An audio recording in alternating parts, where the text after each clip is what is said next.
Buddhism follows the teachings of the Buddha, or the Awakened One. I won't go into the story of Siddhartha Gautama and his famous ascent from plain Jane Prince making it rain in Nepal to his enlightenment under the famous Bodhi tree, but we will explore his teachings. I'm obviously not going to summarize an entire religion on a YouTube video, but the foundational teachings of Buddhism cover a few key things. All the teachings of the Buddha are aimed solely at liberating sentient beings from suffering, that with right action and with right mindset, we can end our suffering. The Buddhist teachings mainly revolve around human suffering and ways to end it. For example, the Four Noble Truths are that life often, in fact almost always, involves suffering. The reason for this suffering is that we want things to be a certain way. The cure to this suffering is to rise above the desire.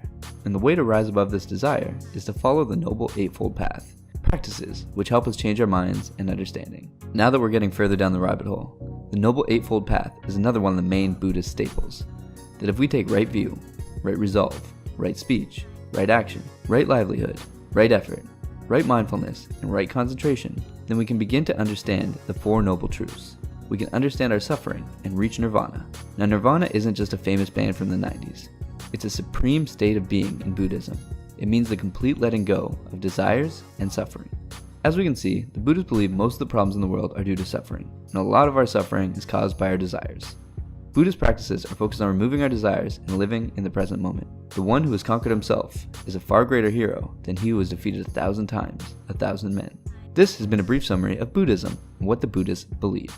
Buddhists do not believe that people should look to gods to save them or bring them enlightenment. Rather, individuals should work out their own path the best they can. It's a religion or a philosophy that focuses on helping yourself, being kind and helping others, and removing your desires to So on these next few slides, we're going to talk about Buddhism and their core values and beliefs and just what makes their religion what it is. So first, Buddhism, just like I might go back and forth with Christianity a lot because I'm a Christian, but Buddhism, just like Christianity, how the Bible was written about Jesus and God and like their life and just telling the story. Buddhism is about a philosopher. His life, his name is Gautama Buddha, and he lived in northern India in the 6th century, and he was not a god. He was not like a god, or how do I put it, a higher power. He was just a normal person who had teachings, who taught everybody what he believed, and he came up with these rules, and he's just the main person. He's the main person. So Buddha, he created the 3 truths and the 4 nobles and the 4 noble truths, and he taught people his teachings for almost 50 years. So what I was just talking about, the 3 truths and the 4 noble truths, the 3 truths it's called the 3 universal truths. And it's just, I guess you could say in Buddhism, they speak a lot on karma. Kind of like you heard of karma before, what goes around comes around. For every event that occurs, there will follow another event whose existence was caused by the first and the second event. So basically, you do wrong, something wrong gonna happen to you. If you do good, something good is gonna happen to you. Just keeping the world spinning. I guess you could say being responsible for your actions and what you do. So the first universal truth is, it says nothing is lost in the universe. Number 2 is everything changes. And number 3 is the law of cause and effect.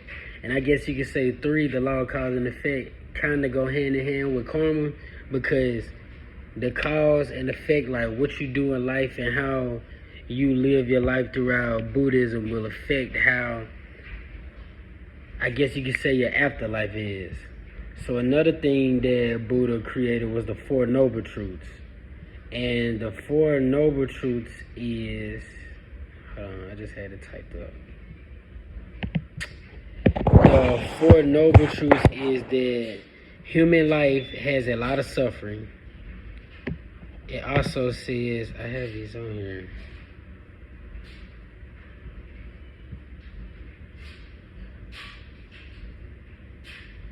Okay, so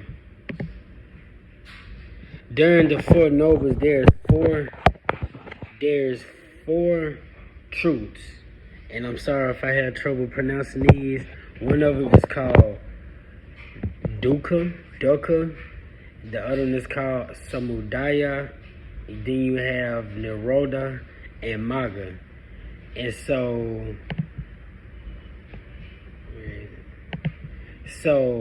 dukkha means that suffering exists.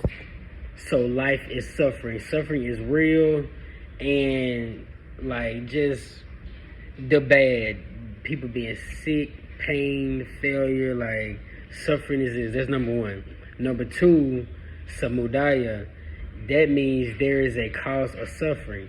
So suffering is due to something, like, how do I have this type? And so dukkha means that suffering exists.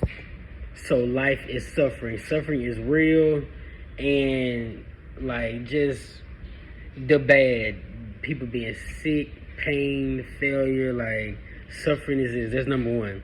Number two, samudaya, that means there is a cause of suffering. So suffering is due to something, like, how do I have this type man? It's desire to have and control things. Fear, jealousy, anger. Suffering is due to attachment. Number three, nirodha, means there's an end to suffering. So you're gonna go through it, like you're gonna suffer. Life is hard. You're gonna suffer, and then you're gonna get over it. But by getting over, you have to keep living by the 5 principles and doing right all the time. Because in Buddhism, karma is a real thing. You don't wanna. It's kind of hard to, with how much they believe in karma. You just have to do everything true and right in just the right way. Like everybody's equal. And so the last one is, in order to end suffering, you must follow the Eightfold Path. There is a path for accomplishing this. So, like I said, this is, if you want the suffering to end, you have to just continue to live and do everything right by Buddha. You have to strive for your enlightenment. That's the whole goal, I guess you could say, for Buddhism. It's about people. It's about, how do I put it? Enlightenment. It's about enlightenment. And so I'm going to go into the 5 principles that is very valuable in their beliefs and just something that they live by every day. It's kind of like how, as a Christian, how we have our 10 commandments. Thou shalt not steal, kill. It's kind of the same, but it's only 5 principles. And so these 5 principles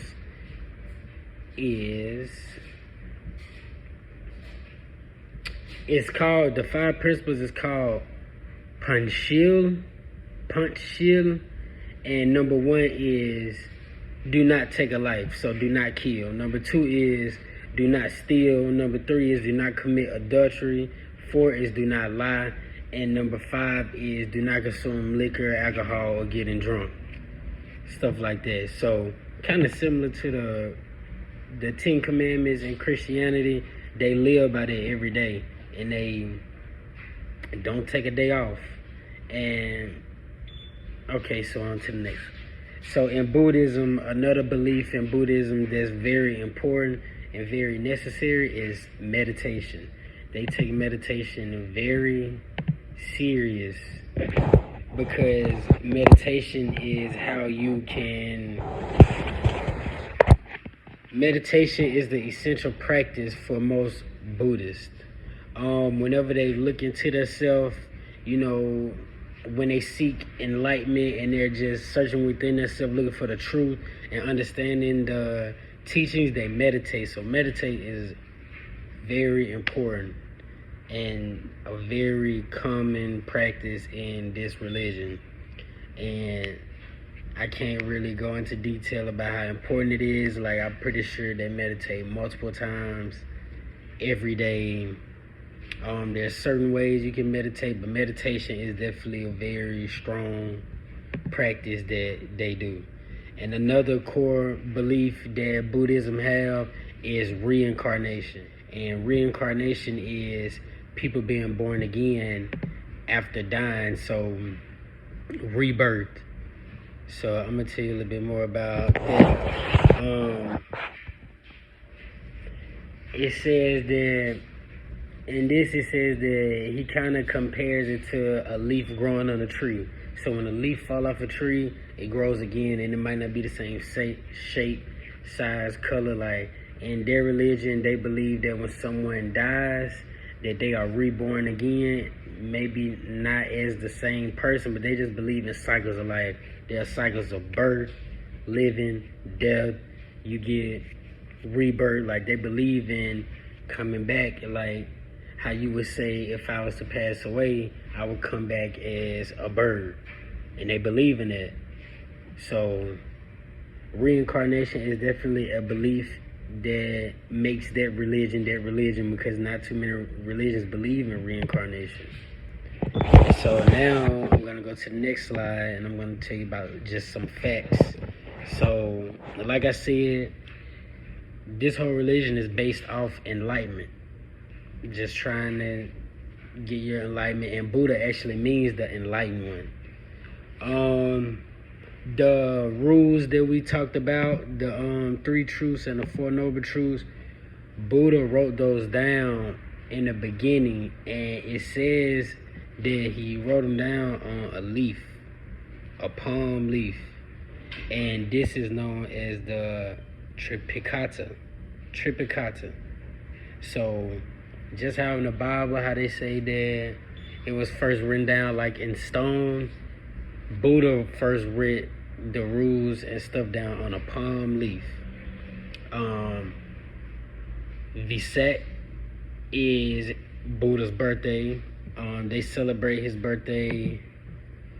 It's a very important day. They celebrate, they dance, parades, deep meditation again. They meditate, puppet shows. The date is actually May the 5th. May the 5th is Vesak. It's and it just goes on. It's a very strong, and how do I put it? It's a very important holiday because it's Buddha's birthday. And so also, one thing that separates them is that Buddhists, they don't believe in a God. They don't have a higher up. Like, just the creator, the person. They don't. Buddhism is more viewed as a form of psychology instead of religion, because they're not, when they pray, they're not looking up in the sky and stuff. They're more of looking within themselves and just finding enlightenment in themselves. There's not really a bigger God. Buddhists are vegetarian. They don't kill animals at all. And the last fact I have on here is that, similar to Christianity, how we have the Old Testaments and New Testaments, how time changed, people like rewrote the word and made it to where you could understand and other people could understand. Buddhism have 3 forms, or they call them branches. And it's just like how we had a New Testament, Old Testament. They just have different forms and how it was rewritten. But the most popular one is the Mahayana. And it's more popular like in Asia and China and stuff, but that's the most popular one. It's used the most. So those are all the facts. Now to the visions of Buddhism. In the beginning stages of Buddhism, there was a unified vision of the teachings of Buddha, but over time there are disagreements over what Buddha was truly teaching, and resulted in the creation of 3 schools of teaching that are still prevalent today. The first school and the oldest school is Theravada Buddhism, which means the school of the elders. In this school, they are very traditional and maintain many of Buddha's original teachings and values. and they preserved their beliefs in their holy book known as the Pali Canon. They are primarily located in Thailand, Sri Lanka, Cambodia, Laos, and Burma. Now next is Mahayana Buddhism, which means the great vehicle. Mahayana Buddhism split off from Theravada with the belief that it was very self-centered and lost the vision of Buddhism. So Mahayana Buddhism claimed that they followed the original teachings of Buddha, and they over time developed the concept of the three bodies / modes of the Buddha. The Dharmakaya, which means the body of essence, is the unmanifested mode and the supreme state of absolute knowledge. The Sambhogakaya, which means the body of enjoyment, which the heavenly mode. And the Nirmanakaya, which means the body of transformation or the earthly mode of Buddha. And they are primarily located in China, Japan, Taiwan, Korea, Singapore, and Vietnam. Now next is Vajrayana Buddhism / Tibetan Buddhism, which means the way of the diamond. Vajrayana Buddhism was developed mostly in Tibet, which is why they call it Tibetan Buddhism, in response to there being too many rules in Mahayana Buddhism, as I listed off with the different modes and the ways of following Buddha. And Vajrayana Buddhism emphasized living naturally without regard to the ideas of what you are supposed to do, and they claim to be the most authentic of the three schools. From reading, I kind of got the idea that this is the more kind of liberal side of Buddhism, and they are primarily located in Tibet, Nepal, Mongolia, parts of Russia, and northern India. And all of the schools they maintain their belief in the Four Noble Truths and the Eightfold Path, but they differ in how they choose to follow the path or which division they follow. All right, my name is Mark, and first thing I'm going to be talking about is Siddhartha Gautama, also known as the Buddha. He is arguably one of the most important people in the Buddhist religion. So yeah, he was born in 567 BCE. He became enlightened at the Bodh Gaya at 35 years old. And he did this by when he sat under a tree and meditated at the Bodh Gaya all night. And this is how he reached his enlightenment. And when he reached enlightenment, he became the Buddha. Once he became the Buddha, he presented himself as a teacher. He devoted the rest of his life to teaching about different Buddhist principles and core values.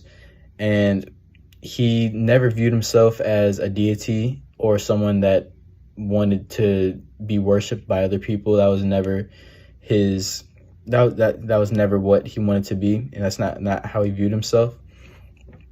He just devoted himself as a teacher of the Buddhist religion and principles. Next, we're talking about the leadership hierarchy in Buddhism. So the Buddhist religion has a power hierarchy. Yeah, so anyone can become a Buddhist. However, it is very difficult and highly unlikely for a random person or a regular person to become, to work their way up the hierarchy and work their way up the ranks to become a higher ranking member of Buddhism. The Dalai Lama is the highest ranking Buddhist leader, and he's the head monk. They usually spend their entire life in a monastery training and working their way to become a Dalai Lama. The hierarchy consists of, first, at the top of the hierarchy, the Dalai Lama. Second, the monks. Third, the nuns. Fourth, the laymen. Fifth, the laywomen. And then sixth and last, the pilgrims. How to become a Buddhist? So, any person of any race, gender, ethnicity, social class can join Buddhism and practice Buddhism. However, they must take part in a specific ceremony called taking refuge in the Triple Gem. This is the first step of joining Buddhism. The Triple Gem, it is a collective term for Buddha, Dharma, and Sangha. The Triple Gem is the Buddhist safe place and refuge for the Buddhist people. These people, they seek out and rely upon the Triple Gem for guidance and deliverance. It's their safe place. It's their safe haven. It's what they rely on. It's what they look forward to. To become a Buddhist, you don't need to change many things about yourself or how you live your life. You don't need to change your eating habits or wear certain clothes or give up certain materialistic things necessarily. It's about changing your perception and understanding the Buddhist teachings. It's also about living the way a Buddhist would live, so using these teachings in your daily life to be a better person, and also using meditation and different Buddhist principles and constantly throughout your life, consistently throughout your life. Okay, Buddhism in America. Buddhism is the fourth largest religion in the United States. There are roughly 3 to 4 million people in the United States that practice Buddhism, and this number is currently rising and it's expected to reach close to 6 million by the end of the year 2050. Hawaii has the largest Buddhist population in the United States due to their large population of Asian Americans. Hawaii makes up 8% of the 8% of the American Buddhist population. California makes up 2% of the population, and then the other 48 states makes up less than or equal to 1% of the American Buddhist population. Buddhist celebrations. So first we have Bodhi Day, which commemorates the day that Siddhartha Gautama, also known as the Buddha, attained his enlightenment and became Buddha.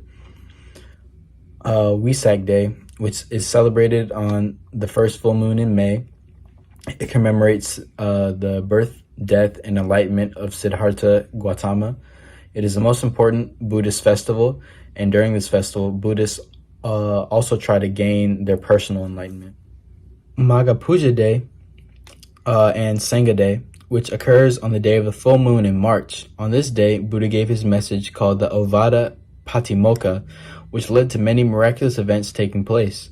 One of the events that took place included 1,250 Buddhist disciples that came to the Buddha and found him and to pay their respects to him and worship him.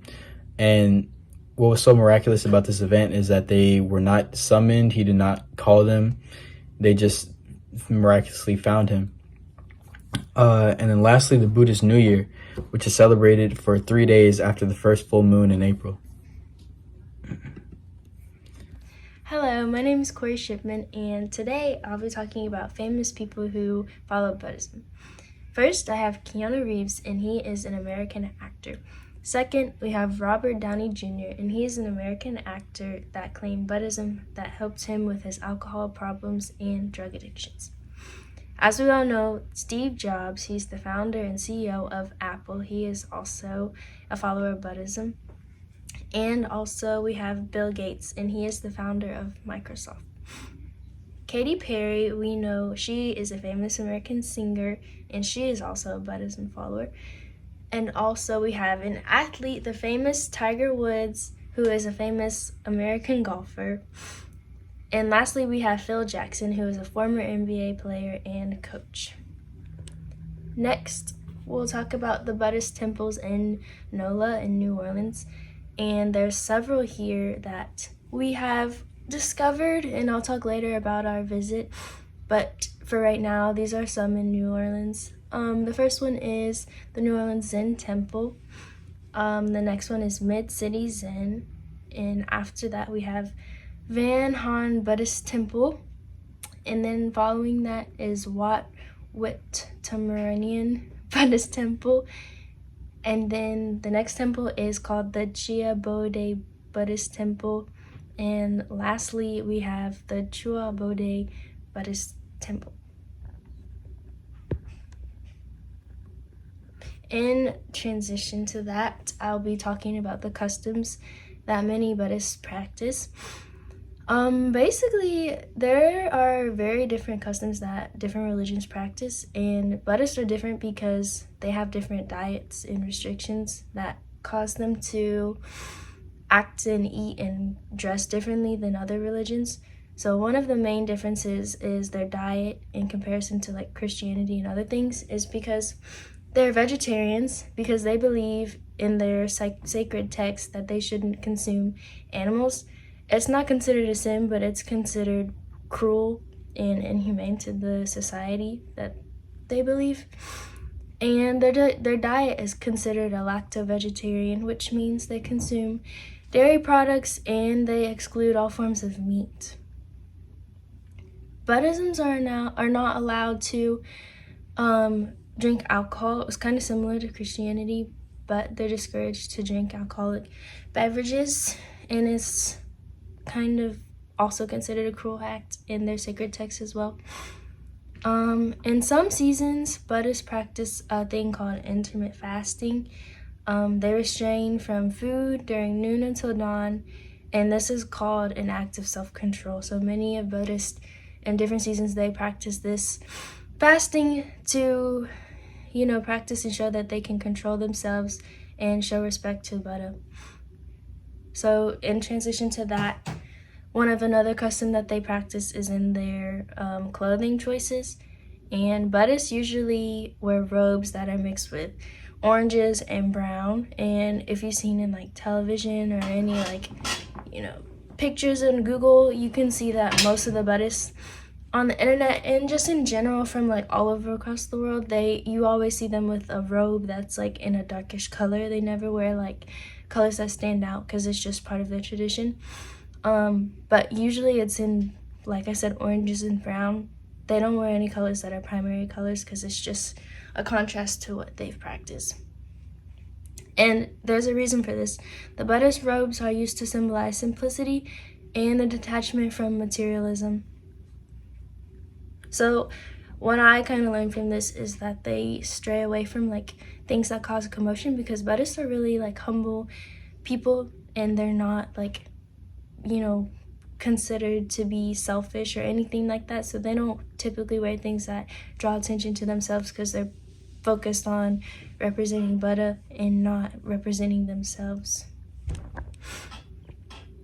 In transition to this, I will talk about the different types of texts that are practiced the different types of texts that the Buddha read and believe in. So just some historical context. After Buddha passed away, his disciples decided to gather and discuss his teachings and carry them on. They arranged two different texts called, one is the Vijnana or Vinana, and the other one is called Suttas. The Vijnana was based on monastic discipline, and the Suttas were just discourses. So many of the important Buddhist texts were formed together as a collection called sutras. So sutras are just collections of like stories and beliefs that the Buddhists gathered and collected, and they called this the sutras. The main Buddhist text is called the Tripitaka, which represents 3 baskets. These 3 baskets refer to Buddha's collection of teachings. So the 3 baskets, I'm going to go into depth of those. The first of the 3 baskets is called the Vijnana Pitaka. This is the collection of monastic codes. The second of the baskets is called the Sutra Pita.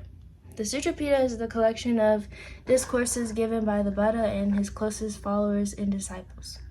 The third is called the Abhidhamma Pitaka, and this is the collection of higher teachings.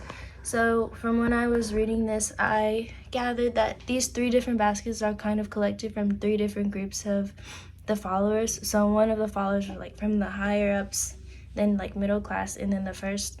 And they all decided to gather their like information from their experience with the Buddha, and it gathered on from years later, and they all got translated into one big sacred text, and they got their ideas together and practiced, and now it's in today's readings for people to understand who Buddha is and why they should follow him and why he was such a great, being. And so it is known that the sacred texts are essential to deepen spiritual practices. Christians have the Bible, Muslims have the Quran, and Buddhists have sacred texts. So as I just said, Buddhists and people who follow Buddha, they don't have like a certain book that they follow, because as I said, like the Bible, Christians have, and Muslims, they have the Quran, but in comparison to that, Buddhists, they just have historical texts that they follow. So there's not just one set in stone book, they have different resources, and I think that's pretty cool, because most people, it's historical. Like there's different collections that make up who the Buddhists are and what they follow, and it's not just set on one main source. All right, and following to that, I will talk about the rituals. Okay. So these rituals that Buddhists practice, this is a way of showing respect and devotion to Buddha through ceremonies and festivals. These rituals are a visual representation of their beliefs. So the first ritual I'll be talking about is called the puja. And basically the puja is a name for ceremonies that involve offerings or gifts. And these gifts are typical gifts that you would think that you give in the church. So I'm going to compare this to Christianity because usually in other churches, not just Christianity, but other religions, they typically give money, and it's really just money that they give to their churches or temples or whatever. And that's seen as their offering because it's like coming from their income, source of income. But in comparison to that, the Buddhists, they give offerings and gifts such as candles and candles and flowers, and I'll get into that later why they do that. But basically, back to puja, it's just a ceremony that involves offerings and gifts, and usually during this ceremony, Buddhists practice and express their gratitude to how grateful they are to Buddha and for what he taught. The second type of ritual is called a mantra or mantras, and Buddhists use this type of ritual to chant in a repetitive manner. This is their form of like meditation. And similar to that, there's another ritual called chanting. So chanting and mantras are basically the same thing, but a mantra is more repetitive, and then the chanting, it just follows it. So the chanting, as I said, is similar to the mantras, but it involves scriptures. So these scriptures are what I said previously are based on the sacred text. So they'll take something from the sacred text and they'll chant it in a way as a sign of reverence and respect. So they'll take the sacred text and they'll just chant it and chant it and chant it from the scriptures in respect to Buddha until they like believe and are confident in what Buddha has done to make them feel confident in themselves. And the next type of ritual is called bowing. This is also known as the Mahayana. Buddhists usually show bowing as a sign of respect. So in comparison to other religions, you might see people, lifting their hands or dancing or, might obtain a spirit and it might overwhelm them. But Buddhists, they show their respect by bowing and getting into a low posture because that's their most innermost respect posture. And the last, like I said, that I wanted to go back to, that was similar to the puja, was the offering. Offering is a type of ritual that the Buddhists give gifts and leave sign of respect to Buddha.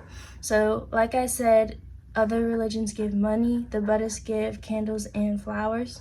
And the reason for this is because flowers represent a reminder of impermanence of things in life, and candles represent wisdom, light, and positivity.